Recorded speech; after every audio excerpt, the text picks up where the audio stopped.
What's up, YouTube? What's up, Yeah. YouTube? You know what time it is. You know what day it is. It's Tuesday, and this is another episode of the show about nothing.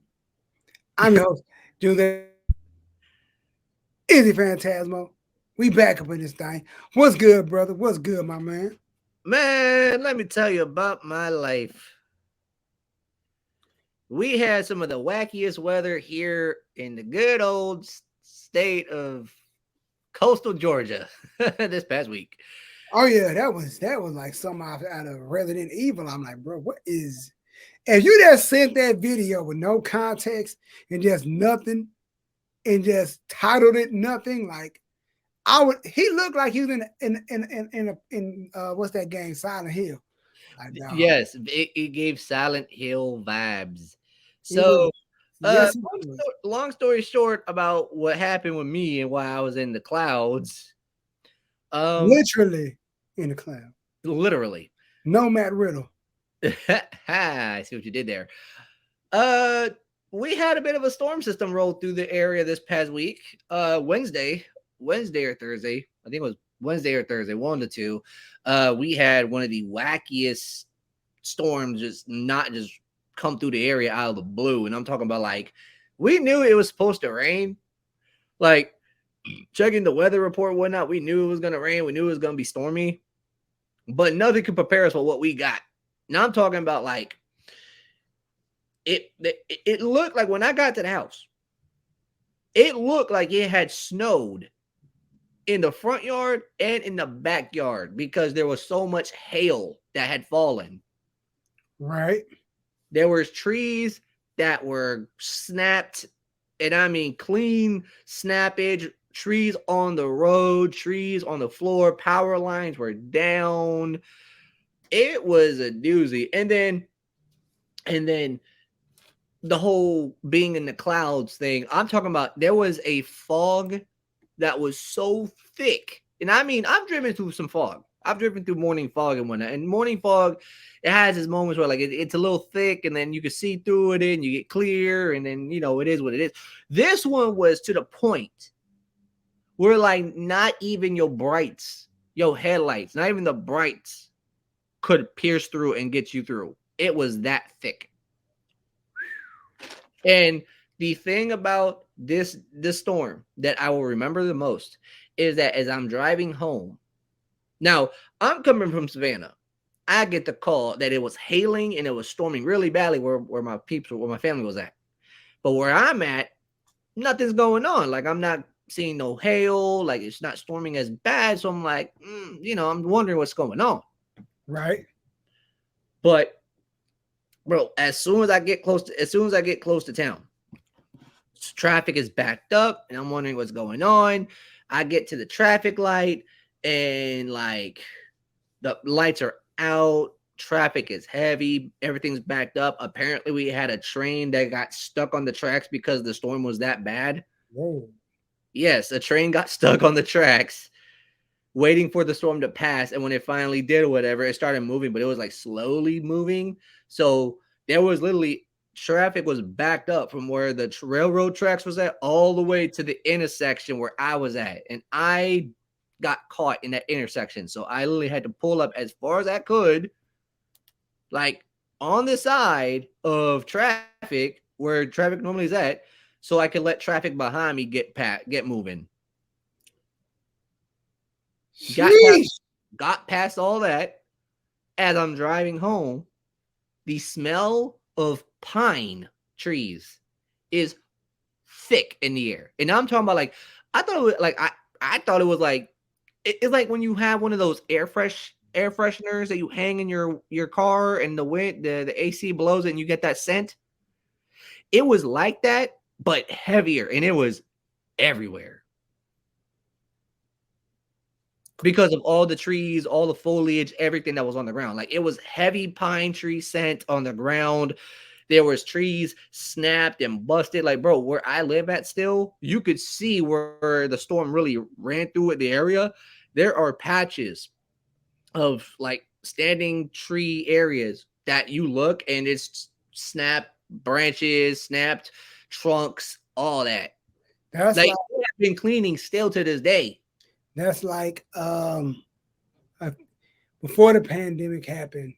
So I want to say like 20. What year was it? I think like 2018, if I'm not mistaken, like around 2018. Yeah, I think it was 2018 going into 20. Yeah. So we had a tornado and it was shaking our apartment building. Like we was like they said we was like in the eye of it. Like they said like we was in the thick of it. And the building shaking, the building shaking.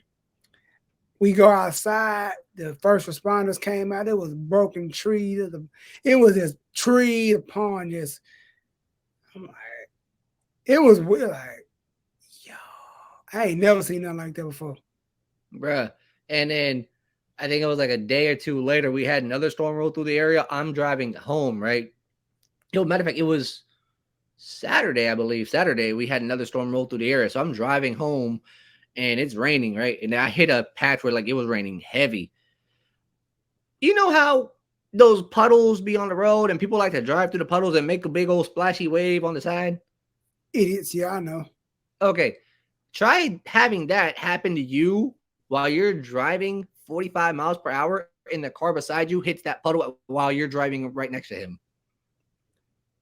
And the thing is, he wasn't trying to do it on purpose. He just hit a puddle and like it's like how can I explain it? It's like watching. Have you ever seen those videos of those people on cruise ships or oil tankers or like those like battleships when they're in the ocean and like a big old wave comes over and just crashes into it, and you see the water just Oh, I splash over hate the those. window? That's like every time I see those on what's that show? Crab and the people on them big boats, whatever it's called, whatever. The Yeah, greatest Black storm, Catch. whatever it's called. Yeah, I'm looking the boat be rocking and the big the deadliest catch. I know what you're talking about. Lily's Caroline.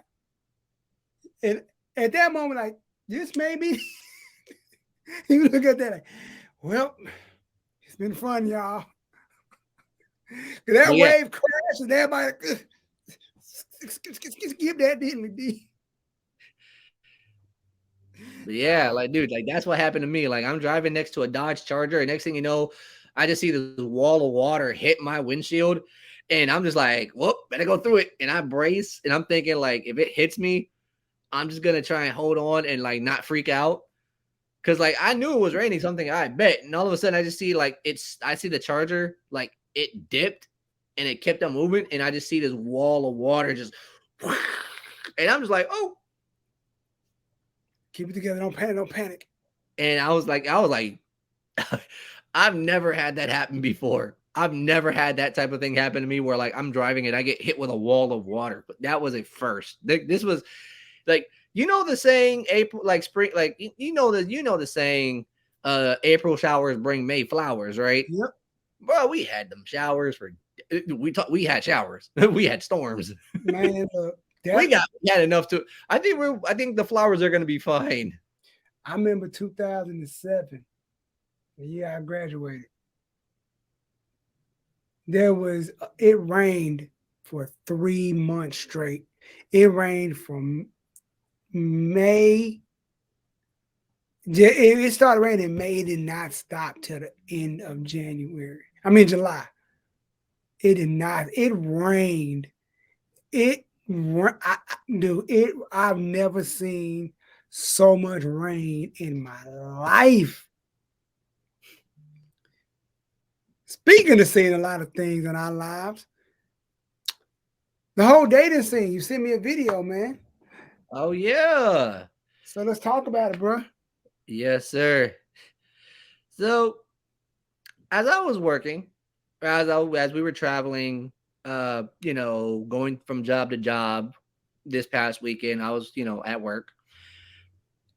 As I was in the van traveling, I got on YouTube and just, was just checking out like little videos to pass the time while we were driving and whatnot. And I run across this video.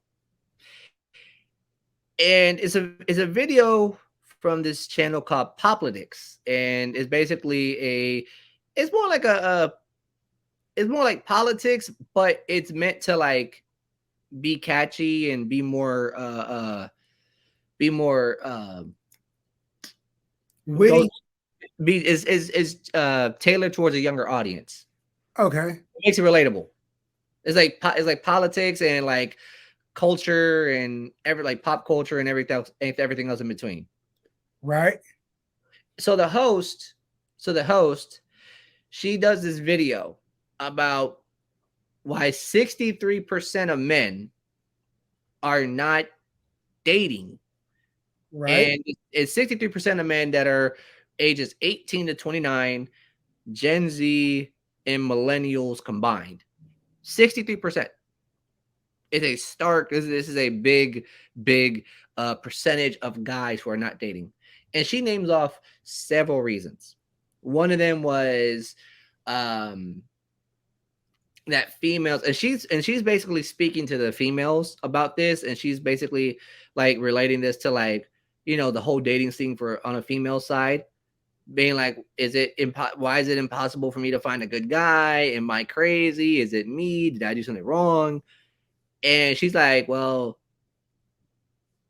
yeah, she's got good news and bad news, and she hits him with a bad news, like, yeah, it's bad, but it may get a lot worse if we're not careful. And she basically goes through the plethora of like, uh, she has females are pretty much being self sufficient, creating high standards when it comes to dating, not being willing to like lower the standards for guys, not making it easy for them to chase. Basically, she's basically saying that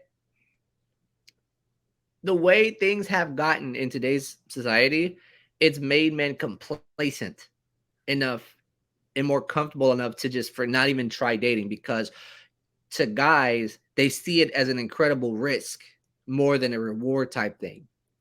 Because men, when they look at dating, and I don't know if you've noticed, I mean, I believe you might have noticed this, but when it comes to dating and whatnot, it seems like the dating scene is more it's a little harder than ever these day and age, because females, You they know have why? uh The internet. Here, me and Izzy, we the same age. We come from the same background. Back in our day, there was no internet. Okay, okay, put it this way: there was internet, but it wasn't what it was now. We didn't have the internet in our pockets. We didn't right. have it in our phone. So when we had to go meet girls, we had to go out to meet them. You had to go Facts. to the mall. You had to go out to. There was literally weekends with me and the fella like, yo, we in the mall, man. We on the back, yo. We have to get, yo. That's what the thing. That was like, yo. Saturday morning, Saturday afternoon, hit the mall. All the fly chicks gonna be there anyway. Cool. Let's see what we can find. Either you gonna come home with a dub or an L. That's how I go. That's how you learn how to deal with rejection back in our days, aka the Stone Age. Yeah. That's how you deal with. You learn. You gonna learn how to have tough skin, or you just gonna be scared of women. So now it's to the point where it's now like I get it. I don't knock women for having standards, Yeah, I but mean, like, but we want a female, we want females to have standards. Like, we want them to have a you're a single girl out here in here it is. Streets. I'm just but gonna play a little bit. it's because we don't want to get this copyright strike. But Oh, no. We're not going to. We're while not you going do to. that, before you do that, I believe she said something in the video where somebody said, no, it wasn't. Was it that video? It was some video I saw. Dude was like, women have these high standards, but expect the man to have high standards, but date down. Like the Yeah. damn near standards down. Matter of fact, that's in the video too. See, there's certain things that she touches on in this video, and one of them is exactly that. Females in today's society, they see themselves as like high 8, 9, 10s and whatever, and they have these standards of like, oh, I want to get with a man who has this, that, and the third. That's like extremely like high end, out there type of reach of a standard for guys to reach, but they For the expect average men guy, for the for average guy, average. They want a But guy that has six figures. They want a guy that looks like XYZ, that has this type of job, and yada yada yada, right? mm-hmm. But for the average guy, they don't meet up to those standards. And they want these guys that have that, they're like not like maybe average guys, to like date down and meet them where they and meet them at these lower state. It's weird. It's a weird complex that these females have and whatnot. And these guys, the guys today, they've pretty much come to this realization that, you know, it's better for them financially to not even risk it, because let's say you meet up with a female and you decide to like you want to marry her, you marry her, but things go sideways, like like around 70% I believe is what she's posted, like she talks about in the video, like 70%, a majority of the females are the ones that are pushing, that are like initiating the divorce, and 9 times out of 10 they're the ones that are going to come out, you know, benefiting from it, Mm-hmm. whether it be financially, whether it be with property, whether it be with whatever. They're going to be the ones benefiting from the divorce, while the man suffers on the other side. So men are like, in today's society, they're like, it's not even worth the risk. So they're not dating, they're not actively looking. They're pretty much just they'd rather go it alone than anything else, and they're happy with that on their own way, and they're happy being by themselves. And like, and she spoke about it too, about how the whole lockdown has made like I say, there's so many like you got dudes subscribing to girls OnlyFans and all this stuff that goes up, that pops up, and when like it's the people we was in the house for 3 years, damn near. So by the time you get a chance to, you're so awkward, you know what I mean? You don't know how to snap back into, hey, let me holler at you, girl. Let me you at the club. How you doing, girl? Let me holler at you. And you got a Barnes and Noble trying to get a book, and you see a girl you don't know how to talk to. Like, you forgot everything you learned from the time you was 15 to 35. You didn't And forgot no, and everything. Like, you don't know how to communicate. not only that, like you said, like OnlyFans popped off, you know, porn news has really popped off. Like the pandemic really exacerbated all of that. And Yeah. basically it made guys like not even want to go out and search for a date, because like the immediate fix is right here. Mm-hmm. You be like, It's yo, here. It's it's on the pretty much laptop. say, You can log into sites and like get their fix, and that's it. it's like saying, why waste my time putting on an outfit, going out to a club or anywhere, meet a chick, give, talk to her, realize I don't really want this. Then you feel what I'm saying? You stuck in that bubble, like, yo, I don't, you know what I mean? Then like, or you could like go on this on a Friday night, order you some food, chill, and like get on the laptop, do your thing, and be cool for the rest of the night. I'm good. Let's game it up for the rest of the night instead of gotta put in all the work and do, Exactly. which is in my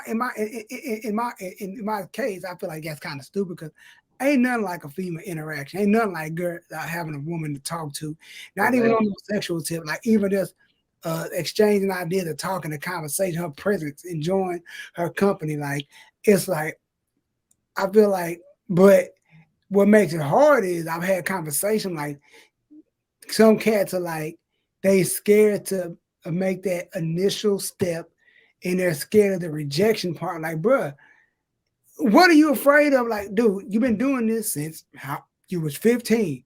You still ain't got over that. You still don't know how to cope with it. She says no. All right, whatever. You know, walk that, take it on the chin, walk it off, and keep it moving. Like it's Exactly. I just feel like she said, like the dating scene, and I feel like the more the women raise their standards to the point where regular guys like myself, my brother Izzy here, it's impossible to talk to them girls because like those women, they looking at millionaires and athletes and just just and those guys ain't looking at that. They're looking at somebody equally as successful as them. No disrespect. Or they'll see a female like that. They'll see the girls that are looking at them, but they're not looking to commit. They They know they if you see really like, think. look, Go like ahead. I know what you're gonna say. Go ahead. like I believe it was from the Whatever podcast that was featured in this video, and the guy had like a group of females. I don't know if you've ever seen the Whatever podcast. I don't watch it, but I know what you're talking about. Okay, so it's a dude, and he has like this lineup of females, and he asks them how would they rate themselves, and Yeah, I saw that video. Yeah. so they all rate themselves as a 10. And he asked them, well, what about guys? Can they be 10s? And they're like, no. And they're like, well, don't you think that's a little messed up? And then he basically tells them, like, look, you could look at yourself as a 10, and you could try and find another 10 in a guy, and you can look at a guy as a 10, and that 10 could be probably like the millionaire type. But let's not get it twisted. Like those millionaire types, they're not looking at you as someone they're going to commit to. They just see somebody as like A good time. a good time, a booty call, someone they could keep on the side, and if they get bored, move off of you and go somewhere else. And the thing about that is, when it comes to stuff like that, thinking from a millionaire perspective, if I'm a millionaire, I know what kind of woman you are. And like, you think they don't know, like, you're not going to use me as a come up, fake a relationship, fake a love, then possibly have a kid and divorce and get half or try. Nah, them dudes know what's up. And a lot of those millionaires, if you really look into them, a lot of them are self-made. So do you really think they want to risk losing what they've built up by their own hands?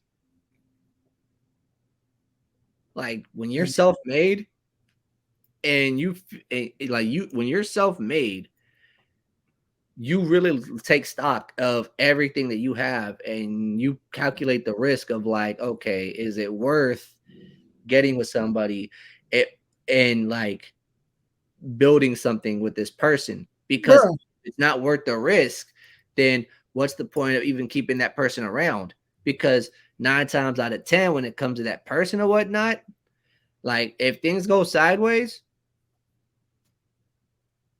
that could be it for you. you know what? Yeah. I totally agree. And with situations like that, I look at it kind of like something that we saw Thursday. You can always draft somebody else. There's always other women out there you can add to your roster. So there's always somebody else looking for another something. You know what I mean? So hey, this girl don't want to act right. You can always, with the third pick and the I need a wife draft,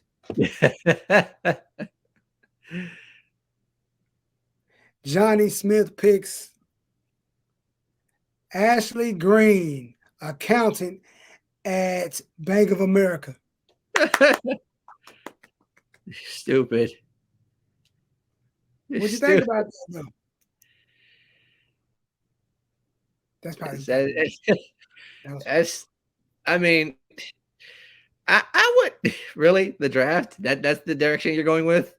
I had to find some sort of segue. I had to catch what you were. I had to see where you were going with that one, but I get it. But yeah, I understand it, bro.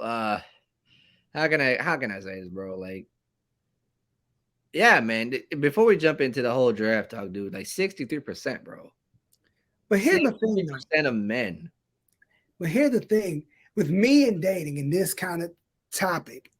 That's why I don't rush into anything. It's like, and like I know I'm short. You know what I mean? I'm not the most physically big guy that most women would want. But I don't give a damn about those kind of women that look for that kind of stuff. I don't go with those kind of chicks anyway. So it's like I go for I don't even know how, I didn't go for the chicks that would possibly go for somebody who Okay, let me ask you this. Go ahead, talk to me. Let me ask you this, and then we'll swing into the draft. Right. Are you so that 63% of men that say that they aren't dating or actively looking, for whatever the reasons are, everybody has their reasons. You not being in the dating scene as of right now, right? what is your reason? Honestly, I've been this way since I was in high school because I've seen so much stuff. Like I see cousins get new girlfriends and bring them over, and I see people. I've seen homies get married, divorced. I've seen it all. You know what I mean? So I'm like, I don't want to waste my time. I don't want to waste Shorty's time. But the main thing is, I'm not looking. I am not looking. But if a girl, if I so happily run across a dope chick, that's what it is. I'm not because if you're looking for something, you're not gonna find it. Because if it's like going to a store and looking for a sale, you may not find it. But for this, put it this way, I'm gonna put this the best way I can tell you this. Have you ever been out? Have you ever went outside and found money on the ground? Like randomly found 20 the two $5 on the something on the ground. Have you ever did that ever in your life? Yeah, I think everybody has. You know how exciting that is when you find the money you wasn't looking for. You didn't. It's like say you go out tomorrow morning. I'm going to go out and look for money. I'm just gonna see if I can find money on the ground. 10 times out of 10, you're not gonna find anything. But for that one day you go outside and find $20 on the ground, your whole life changes. Not because you're broke. It's $20 that you did not have. So I use that analogy is if you're going, I'm gonna find me a girlfriend, I'm gonna find me a girl to talk to, you may not find it. But for the simple fact that you walking out of Bank of America, you walking out of Quick Trip, or you walking out of the Waffle House, or you walking out of anywhere, you going somewhere, and you bump into a chick who got on an anime t-shirt, and you hear her talk about something to spark your interest, and you start talking, hey, I like that too. Yeah, and you start talking for about 5 minutes, and like you exchange numbers, you hit it off, boom, relationship started, and like that's how I look at it. I don't look for anything. Like I've learned not because it's for the time I looked and went on a mission to find a chick. Some of the chicks I found weren't worth a damn. Say that again. Woo! Some of the chicks when I went out looking, the ones I found were not worth a damn. Just really think about it. It wasn't even worth the time because it didn't work out. It didn't. I didn't get a friendship out of it. It Facts. was nothing long term, but the ones I just stumbled across from of whether it was like our friendship lasted for a long time or it was just for a season, I learned something from it and I moved on. Like it wasn't one of the things I don't nah. And I ain't got time to because I say this and we're gonna switch gears. I was on Twitter yesterday. A woman said she was engaged, and the man she was engaged to checked off every box, but she called off the engagement because she felt like she was missing something. Now imagine you engaged to a chick for almost 2 years. By the, you engaged, and by the time she breaks it off. I'm glad she did it before she got married and realized she didn't want to do it. But I'm like, yo, you just said this man checked off every box and you felt like he was still missing something. And these women are crazy. There's a video that I saw on Instagram of like this pastor. He has this like thing called Upset the Gram. That's his page. And it's like videos of him like talking to like other pastors and whatnot. He posted a video of he was talking to this girl and she said he says this girl said something to me so scary that I had to break it off like right there. She said, "You're going to have to tell me when to stop because I don't know where the line is." He's like, "For as fire as you are, for as good looking as you are, and as much as I want to keep you around, we cannot continue." Because if I have to hold you accountable because you don't know where the line is, you don't know when or where to stop, and things may happen, and all of a sudden, the unthinkable happens, and we're not ready for it. I'm not. He couldn't risk it, and And I feel like that's the line for a lot of people is like, even if they were to meet up with somebody, they're only there for one thing and one thing only. But the thing is, when you hit that, when you pass that line, and whatever happens, there are consequences to it that a lot of people are not ready for. and I always say this to myself, and I always tell other gentlemen this too. I'm like, bro, you got to know how to nip that kind of. He did the right thing. He did something I would do. You got to know how to nip certain stuff in the but you got to when you. I feel like because we going into sports in a minute. I feel like every relationship is like an interview. Before I sign this contract to this whatever many years we gonna be together, or whatever. This is on contract. We ain't having none of this, none of that. I'm sure not going for this. And I know you're not going for that. So what are we not going for? So at any point in time, one of us do something on this list, hey, I now. I'm not saying it's over, but yo, we are not doing this is a no. You gotta know how to nip stuff in the bud early. You feel me? So I'm Yeah. like, but I feel like a lot of that's how it look like, yo, like, nah, I ain't going for that. Like, nah, we ain't doing that. I can see we on a different wave pattern, so we are not doing this. And somebody was in the room in mid podcast. So what do we do?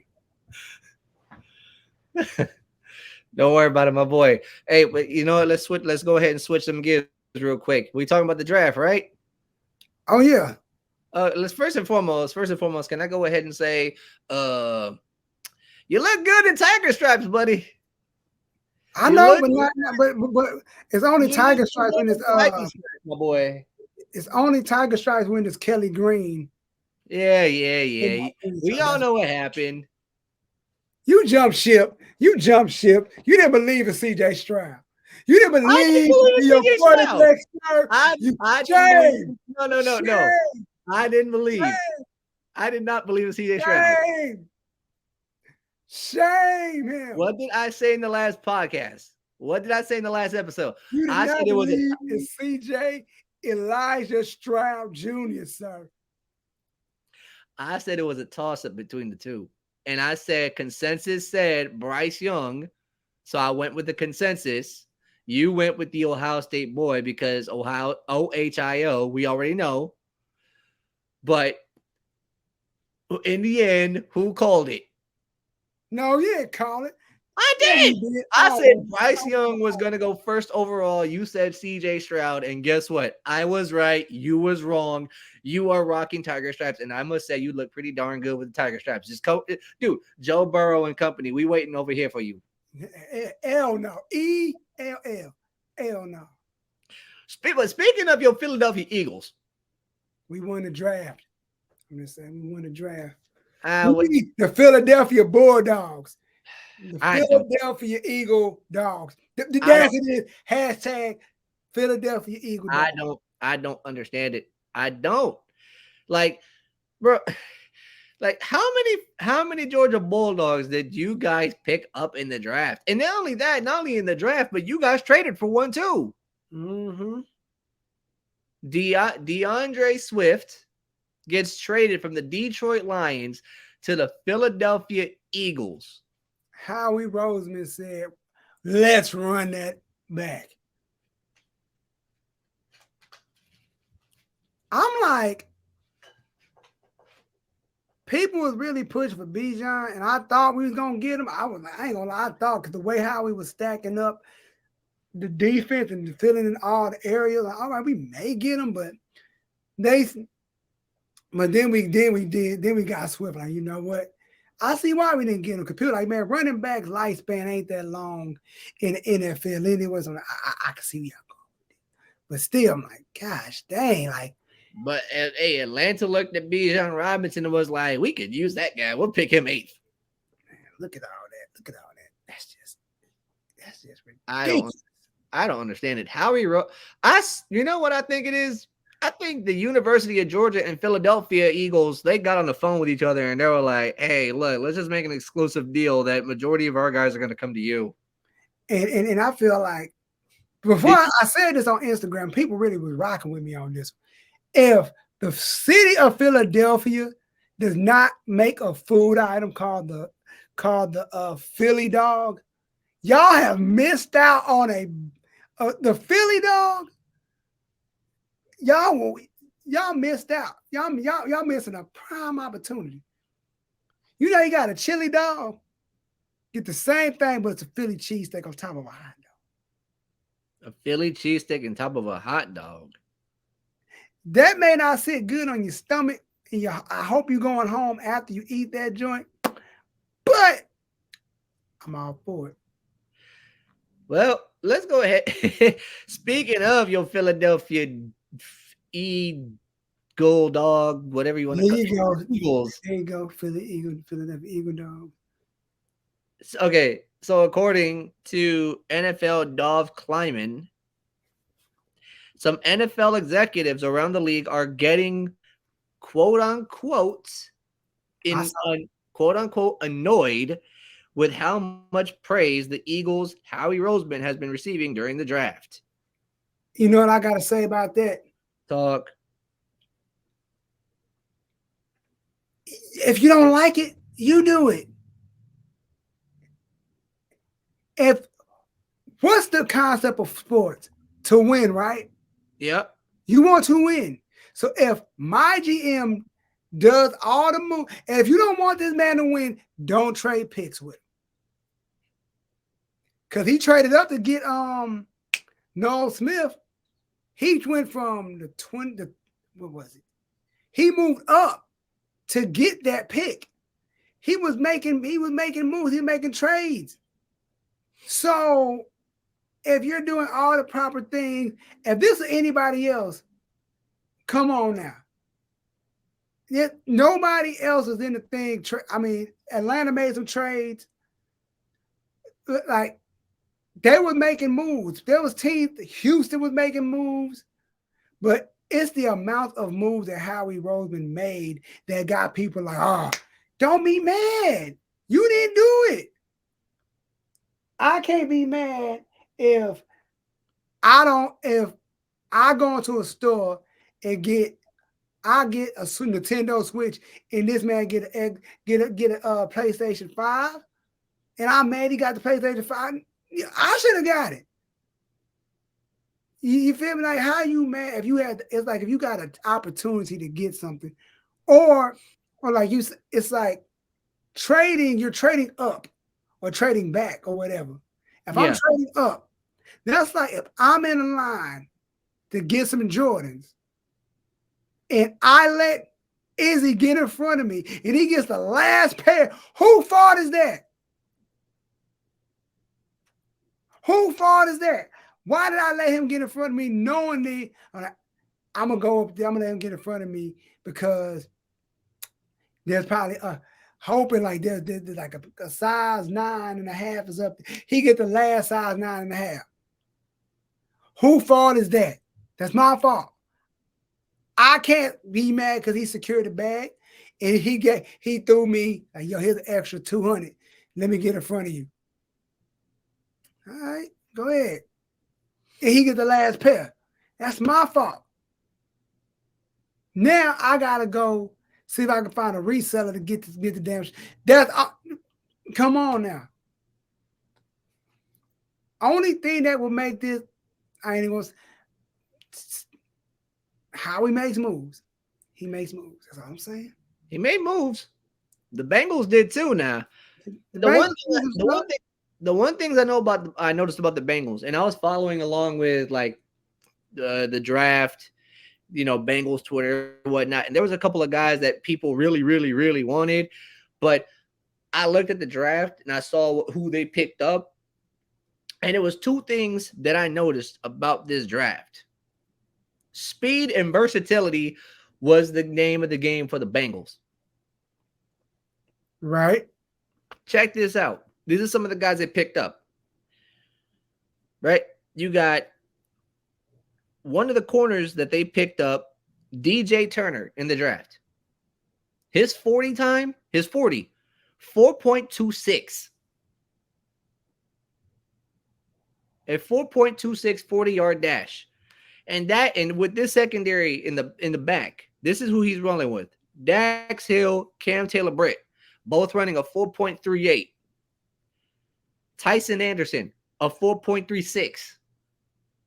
Chidobe Awuzie and Nick Scott, 4.43 40-yard dash. We have a speedy we got one of the speediest backfields. Mm-hmm. Miles Murphy, a 4.8. Miles Murphy coming off a 4.83 40-yard. Like, speed and versatility is the thing. We got a couple of wide receivers that were 40-yard that have some high 40-yard dash times and whatnot too.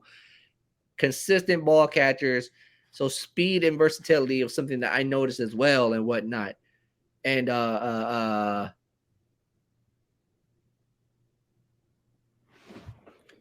But yeah, man, keep going, talking. I got you. Oh, but yeah, so versatility is the name of the game when it came to this draft and whatnot. But speaking of winners of the draft, I feel like the Bengals, we got a pretty good draft. I know the homie feels like he went, the Eagles they won in their draft. They got an A+, but several teams I look at and I feel like they kind of won the draft as well. First and foremost, we got to give it up to Carolina Panthers. They've had a fantastic offseason. They got a plethora of free agents in this offseason. Von Bell, Hayden Hurst, to name a few guys that were playing for my Bengals. And then Bryce Young, the first overall pick in the draft as the new franchise quarterback. And then for Houston, you got Houston going back-to-back in the first round with C.J. Stroud at pick number 2 in the first round, and then trading up with Arizona to go to pick 3 and picking Will Anderson from Alabama to like really bolster their defense and whatnot, and just, killing it out the park. So I have to say, Houston really, really impressed me with the draft.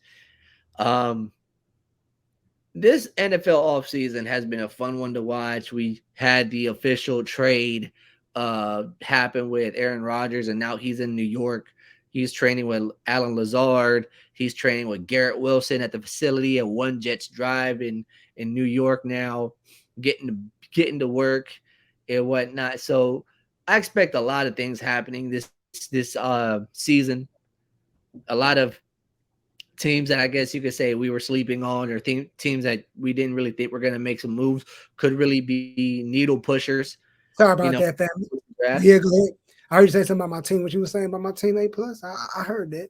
Oh yeah. I felt like the team was. I felt like the Eagles, they got their A+ on their draft. The Bengals got an A on their draft. I feel like the Texans, the Panthers, both, won in the draft. The Jets, I feel like they got something going for themselves. I'm looking at these teams right here, and I'm just saying to myself, like, this is gonna be a very fun season to watch moving forward. You know what? I'm a backdoor that with. I think the season's gonna look good from a defensive. I want to see from a defensive aspect. I want to see what my Eagles look like.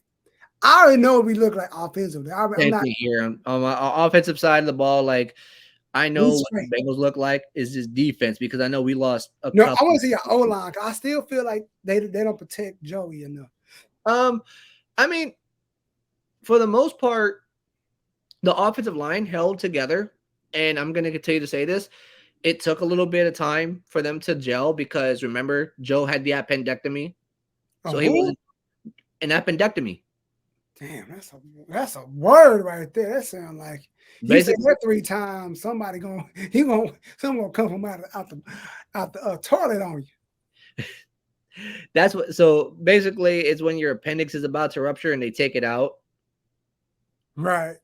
it's something I had the emergency appendectomy when I was younger, and that's what Joe had last season. He had one happen to him, so he missed a little bit of the training camp or whatnot.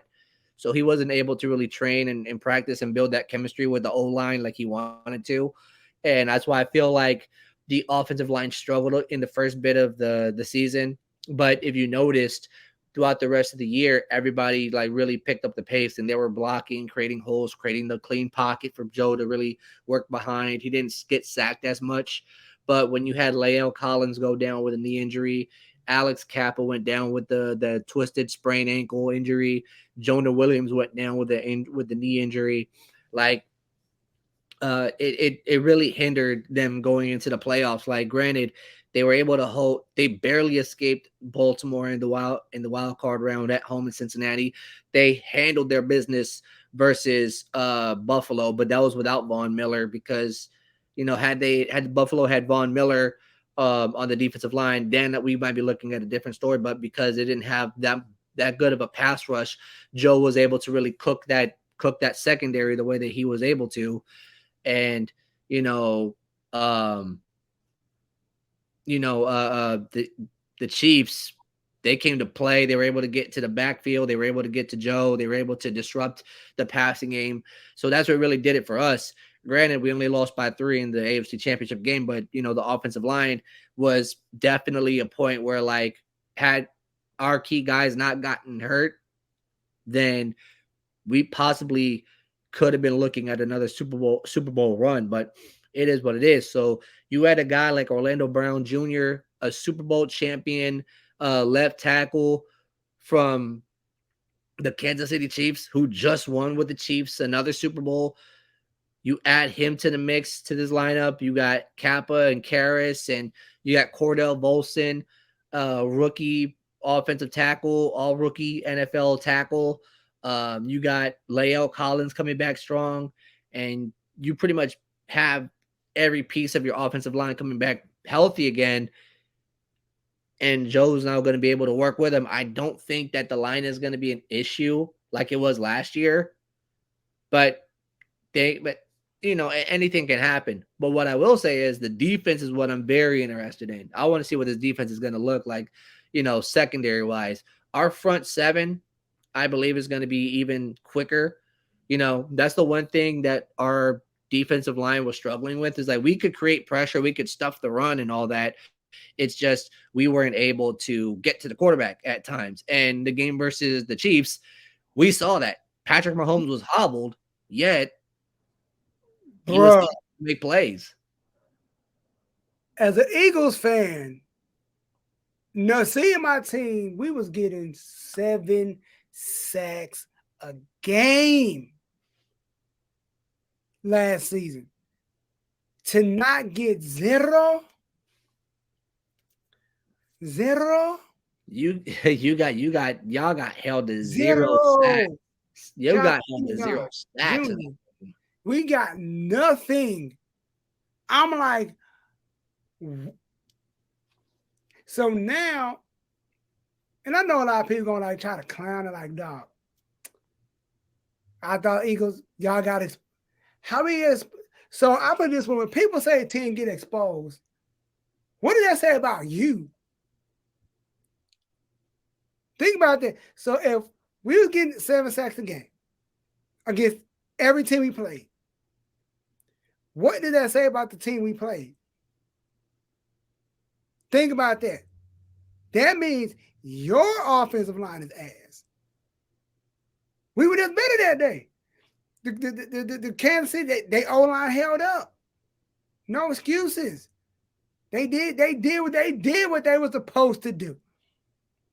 It's like if you get a guard dog and the dog bite the hell out of the intruder, the dog did his job. It did what it was supposed to do. Get that dog a steak, and yes. But now if your dog gets the intruder, and the intruder comes in, the dog tries to lay on the dog's lap, and don't let the dude get in the house and just, the dude gets away, your dog got to go. Get a new guard dog. They did their job. The bad part about the Chiefs, though, is that they didn't pay one of the guys that held that line. They didn't pay him. And then on top of that, they went out and they picked up somebody to replace him. Yep. And we just so happened to pick him up, and now he's gonna be seeing his former team this season. And we want that win back. Who? We want that win back. Cincinnati. We go back to Kansas City this season. I want that win back. I want to stomp a mud hole in their ass. And I want to shut up a lot of these Chiefs fans that are talking all this that's cash money. I feel you. Like, I feel like that's what a lot of people are doing. I feel like Chiefs fans have been talking a lot of cash money, and it's not towards y'all. It's towards the Bengals fans. Like, these Chiefs fans have been, I don't know what it is. I don't know. Like, we don't, like, bro, like, y'all got the dub. Like, y'all got the Super Bowl ring. Congratulations. But, like, for some reason, Chiefs fans, they still are holding on to us Bengals. Like, they looking at us, and they, like. How you think I feel? Nobody wanted to talk about the Eagles last season because we was winning. Now we lost, people talking about it. Now we had a better draft. Y'all just can't stop talking about the Eagles. Right? You know what I do when I don't like something? You know what I do? I don't talk about it. I ignore it. I don't say anything about it. If you feel that way, because look, the glasses are off. The hat's turned backwards. Because a lot of y'all people out here talking ain't nothing but couch coaches. Y'all couch and coach like y'all know what the hell y'all doing. Knowing y'all can never do what Howie Roseman doing, what any of these coaches are doing. So just because you coach your sons or nephews' football team, don't mean you can coach $1 million billion team. Shut up. Continue.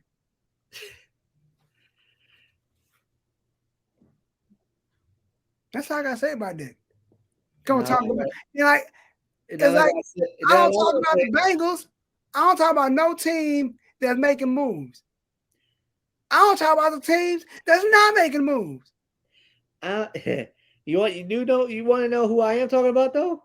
We're talking about, oh, the Arlington Renegades going to the XFL championship against the DC Defenders. I'm kind of nervous about that because DC been showing they behind all season.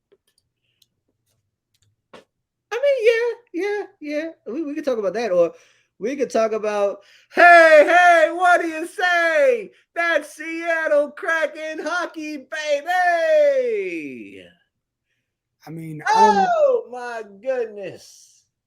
The only person Seattle Kraken, the first expansion team in NHL history to win a playoff series versus a defending champion. See, I don't follow hockey, so I'm not that. Like I said, only the Stars when they win. I just became a Bruins fan yesterday. Yesterday. I'm being facetious. Yesterday. This man gets one Bruins jersey out the blue, and all of a sudden he's like, "Yeah, Bruins gang, I've been about this." And then when they lose, game 7 versus Florida. No, hold on. Here's the thing. Here's what I don't like about hockey. It's like the NFL. You get one shot. If you don't make it, it don't continue. I'm like, it's over. It. No. You got 7 games. If you make it. In the last game, the game they lost in overtime. That was game 7. I know, but it was in overtime. The dude shot. I look up, score. It's time. Like, all right, y'all still gonna go. Everybody on the ice celebrating. Like, yo, y'all still got some game to go, don't you? Yeah, it's over, guys. It's over. Like, y'all, sons of bitches. It's like the NFL. You get one shot down the field, and if you score, you win. Like, ain't that some bull? No, I don't like it. No. See, in overtime in the playoffs, it's 5-on-5, 20 minutes. It's a brand new quarter. That's what it is. That's what it is. This is not you on the 25-yard line and you got to score, and then then the other team gets a chance. No, it's 5-on-5, equal opportunity. One person is not getting the ball. It's the puck drops and everybody goes. Whoever scores first wins. I don't like that. You don't like that? If they want to score, I get the concept, but it's still NFL-ish. Like, all right, if I go down the field, how's it NFL-ish? Because like, no. NFL-ish is kicking the ball off to the Kansas City Chiefs. They march it down the field, win, and get a touchdown, and that's it. That's what I'm saying. I mean, That's I not get the them. free for all. No. But still, like in the free for all, if you score, let me at least get one chance of scoring. If we don't get it, we don't get it. What? If there's time on the clock, let's play the clock out. That's not how it works. They do it in the NBA. Yeah, but like here's the thing though. It's a what? It's like a 10. It's like what? It's like what? 10 overtime is like what? Maybe 10 minutes, 12 minutes. It's a 12-minute half. It's a 12-minute overtime, and then whoever scores the most points in that a lot of time wins, right? Right. Well, it's the same way they started. They started off the same way when it's overtime. Jump ball in half court, and then they go about it back and forth. And overtime in the NHL is center ice, drop the puck, players go at it. Understand the rules. You the hockey expert. I'm not. I am just a person that knows hit puck, goal, score, hit puck again, score. That's what I do. And then drop gloves, fight. See, that's the only thing I like. That's the one thing I can say. They let you go at it. The referee, he need back to, all right, a good clean fight. Go at it. You know how cool that is? They let you fight and they let you, like, you got to get, then if you lose, you get sent to the penalty box. Get your losing. Bruh, so the last game of like one of the very last series that's going to be played tonight is New York versus New Jersey. The Rangers versus the Devils. Game 7 in New Jersey at the Rock in the Prudential Center. This series has had tilt after tilt, and hockey lingo, tilt is fight. They've had fights. It got so crazy. I believe I was told in like game 4, game 5, it got so crazy. There were so many fights that broke out in that game alone that New York had like 9 players on the bench. New Jersey had like 8 because they sent people to the locker room for game misconducts because of how many fights they had. Damn. Yes, it was nuts. That's hilarious, man. Look, you have not lived. If you have never been to a hockey game, I advise when the season starts up again next year, go to a hockey game. I'm going to go to one. And if a fight breaks out, like the energy in the room, the energy in the stadium when the game is going on is nuts. Like the energy that I've gone to a couple of the Ghost Pirates games here in Savannah. They just finished their season, but I've been to a couple other games, and some of the games that I've been to, like you felt the energy in the arena. Right. There were games where like they were losing to begin with, but they came back and won. Like the energy is palpable in that building. The best way that I could describe that energy is a prime time game at night in the stadium. Sheesh. Cause I went to see Jacksonville play the Indianapolis Colts with my dad. 2019 season finale. I remember this game well because this is the year that Freddie Kitchens, this was the Browns disastrous year of Freddie Kitchens, and they got rid of him after one season. Me and my dad went to go see the Jacksonville Jaguars play the Indianapolis Colts. It was the season finale at home. The game was scheduled to be at 1:30, but it got flexed to 4:30. So we went to the game regardless. Game starts off, and I mean, like Jacksonville, they get a little bit of a lead. Indianapolis comes back. They get another little bit of lead. And halftime hits, right? By 6:30, sun's done set. The lights came on in the stadium. And if you've never been to an NFL game at night, I advise you go. Because them night games be crazy. Especially when your team is winning. That's what I'm about to go to. Like I said, there's 2 energies I want to I want to be a part of. And I'm thinking about going this year. I'm going to the OU game, Texas OU. Ooh, the Red River rivalry.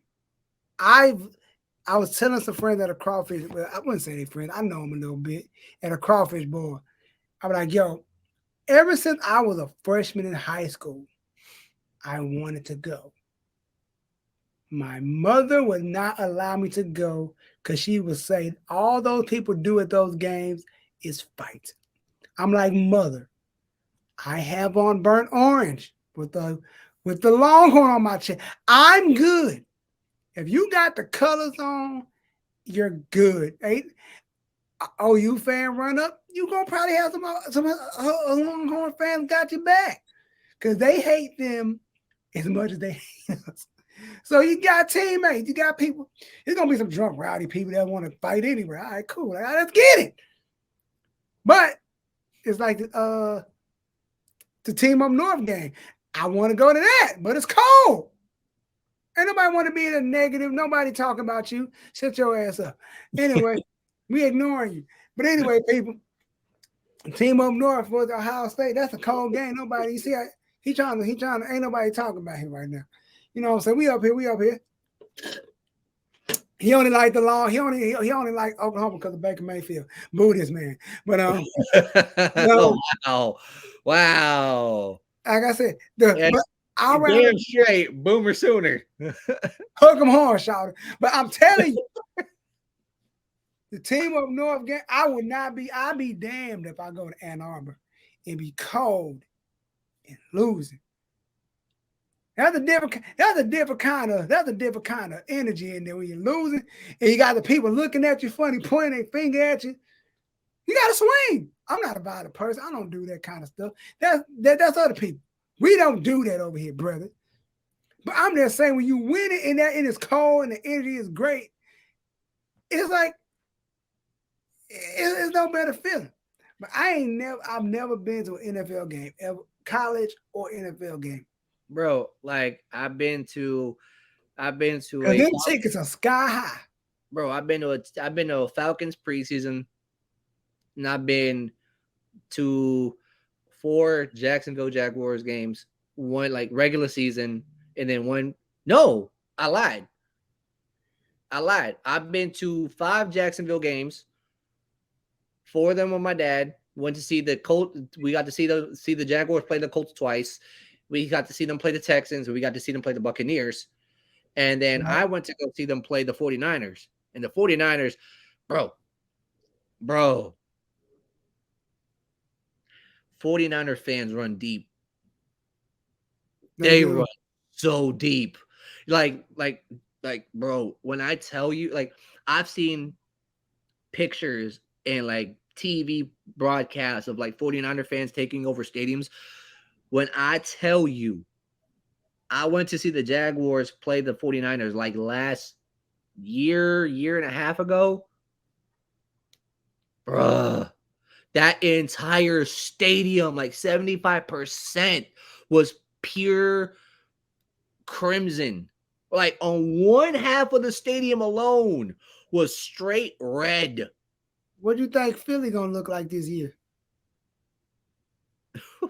What do you think Philly gonna look like this year? What do you think Philly gonna look?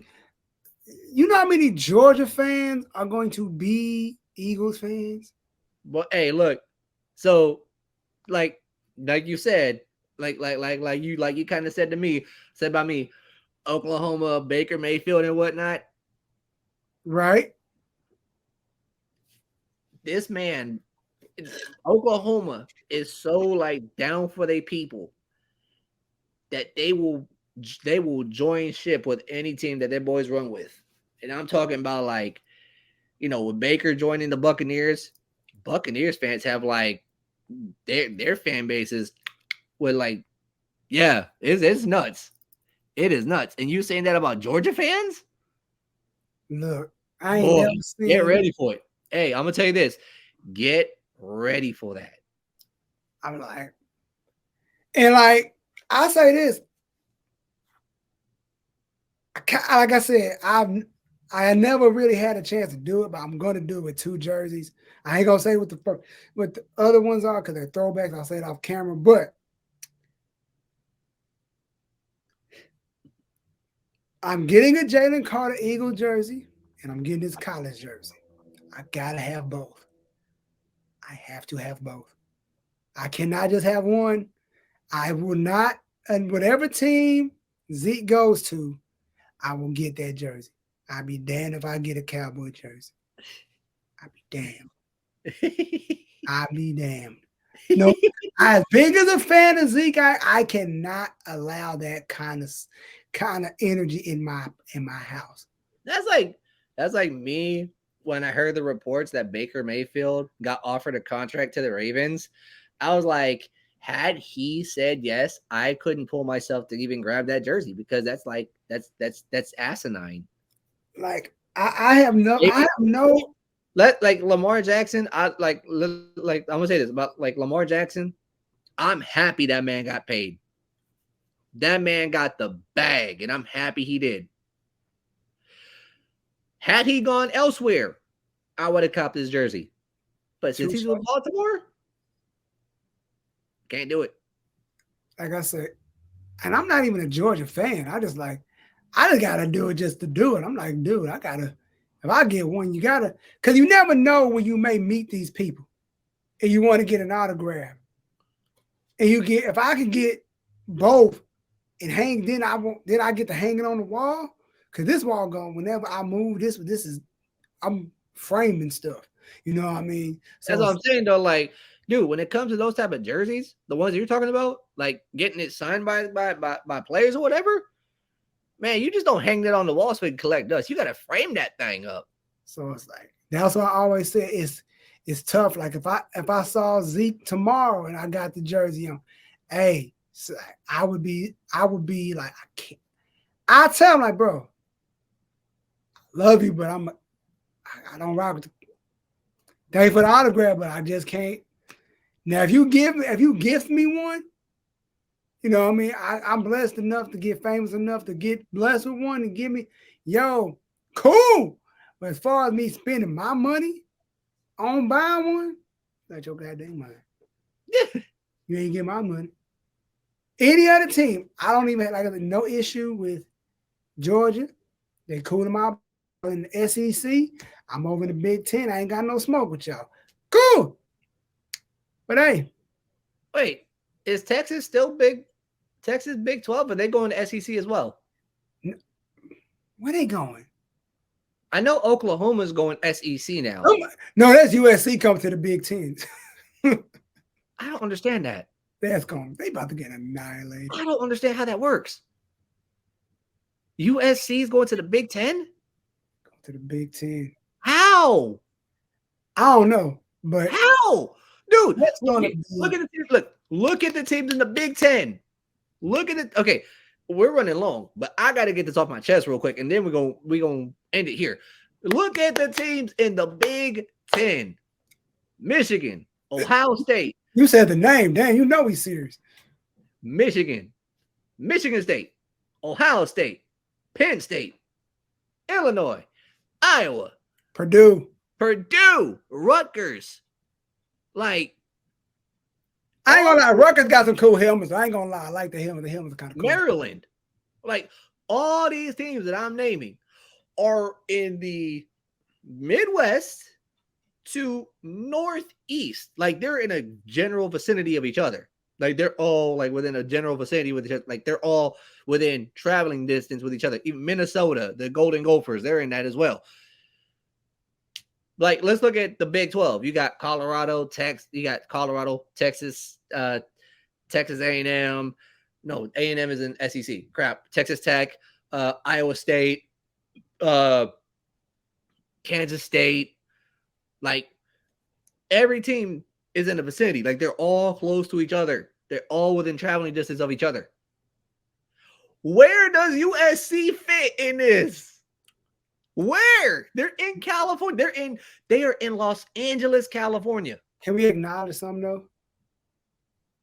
Make it make sense. And yes, what do you want to acknowledge?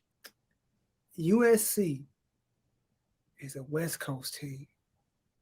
Yes. That don't make no sense. Pretty warm, isn't it? Yes.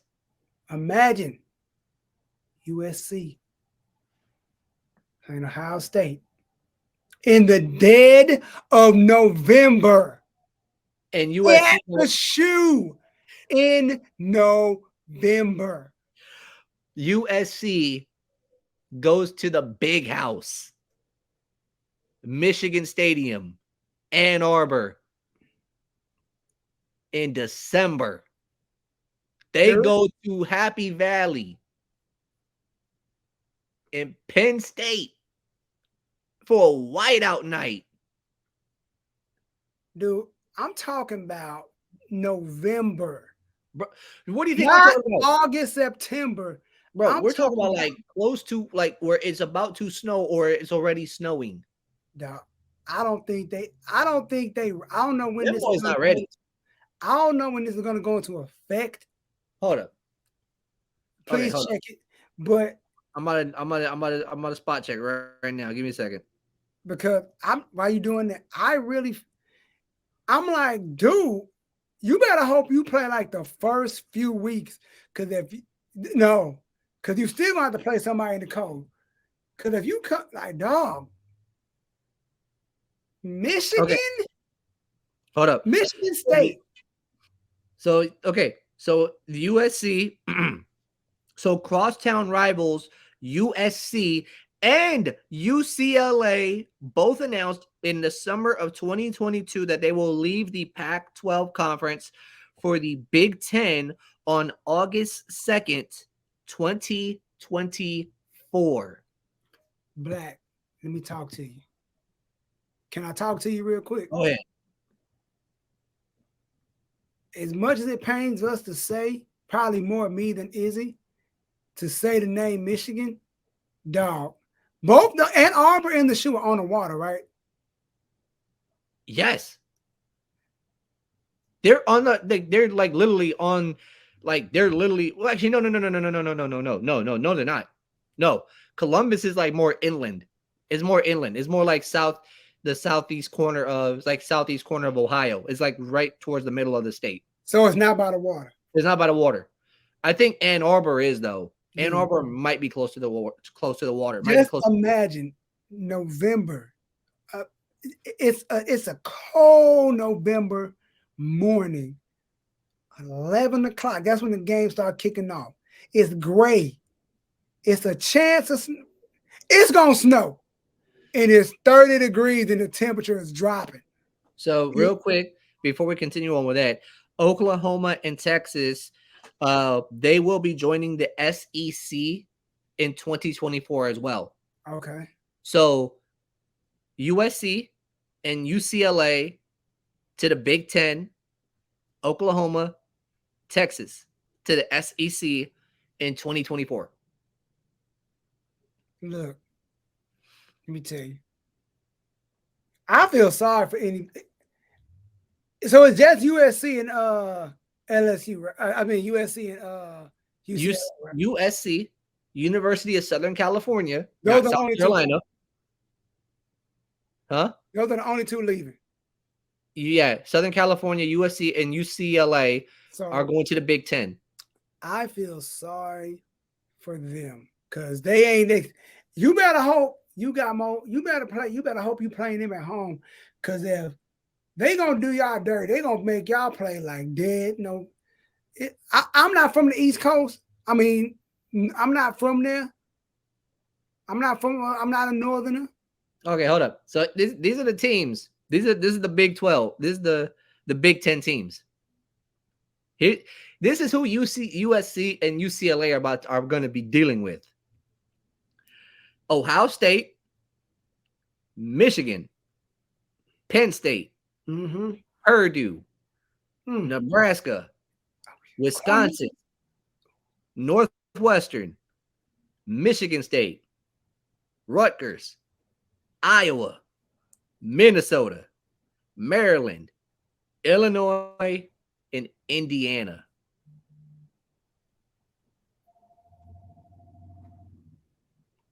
Black. I ain't got nothing for you, bro. It's gonna be Now, cold as hell. now, what I believe, let's see, SEC. I think it's SEC East and SEC West. So I think these are the SEC West. Let me see. So these are the teams that Texas and Oklahoma are going to have to deal with when they join the SEC. All right. You got Georgia, Tennessee, South Carolina, Kentucky, Florida, Missouri, and Vanderbilt. That's the East. The Mm, SEC, the SEC is split into two divisions. You got SEC East and SEC West. right. So that was the East. This is the West. You hurry up so we can get up out here. We running All long. right. This is the West. Alabama, LSU, Mississippi State, Ole Miss, Arkansas, Texas A&M, and Auburn. And one of those teams that I just named off on the SEC West was Big 12 to begin with. Mm. Send us home, Izzy. Send us home, man. Send us home. Bring us home. I'm about to send y'all home with this. I'm going to send y'all home with this right here, right We now. get an hour. Y'all definitely get 50, 40 to 50 next week.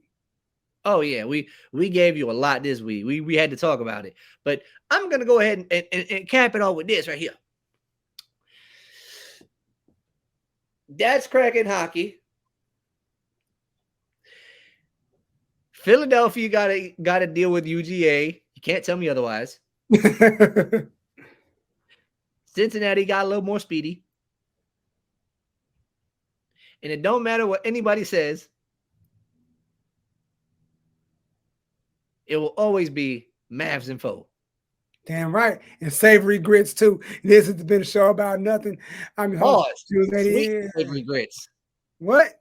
Sweet and savory grits. No. No. Eat oatmeal. We're not doing Boomer it. Sooner. Let's go. I'm your host, Izzyphantasmo. That's your boy, Junes'88. We here. We about to go home. This has been the show about nothing. You got a lot because we talk about a lot. We talk about a lot, talk about nothing. But guess what? We all here for the same thing. We just having fun with it. We will see y'all later.